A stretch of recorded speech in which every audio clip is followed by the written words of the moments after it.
जटिया बाबा प्यार करेगा, कैलाशपति पार करेगा, पार्वतीपति पार करेगा।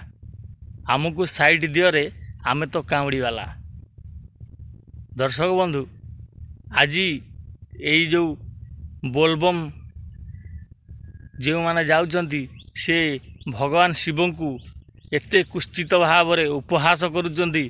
मना नहीं भाई माने बोलबम जीवाई शिव को उपासना करने। शिव शंकर हेले समस्तीकर। शिव शंकर को जदि स्वच्छ मन स्वच्छ भाव में आपण मैंने उपासना करेंगे, शिव को डाकिबे, निहाती भाव में आपण मनस्कामना पूर्ण करा जीवो।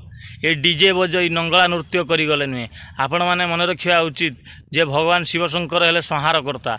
जितेबाला सी तृतीय नयन खोलिबे, निश्चय भाव में आपण मानक जाली पुड़ी भस्म करदे। मुझे प्रशासन को कहबी, प्रशासन वर्तमान कुआड़े जाइए।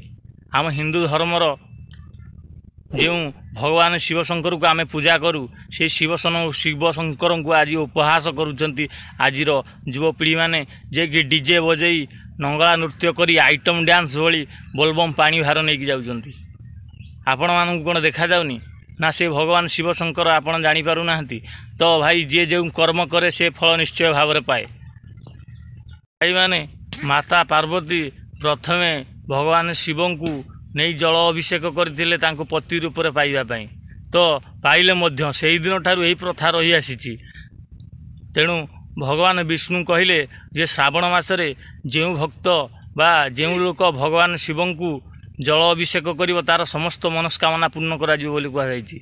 किंतु आज जो युवपीढ़ी माने भगवान शिव मिछटारे कहते गंजेई टाणुंट। आउ भगवान शिव गंजेई टाणुंट कही निजे शिव को प्रसाद कही निजे बोलबम जाऊँच गंजेई टाणियापी।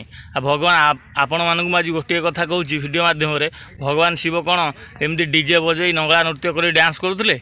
आपण मैंने जो डीजे बजई नंगला नृत्य करी जेमती कि भगवान शिवंकर यही उपासना व्रत को एते कुष्ठित कदाकार करी तांको अपमानित करुचंती।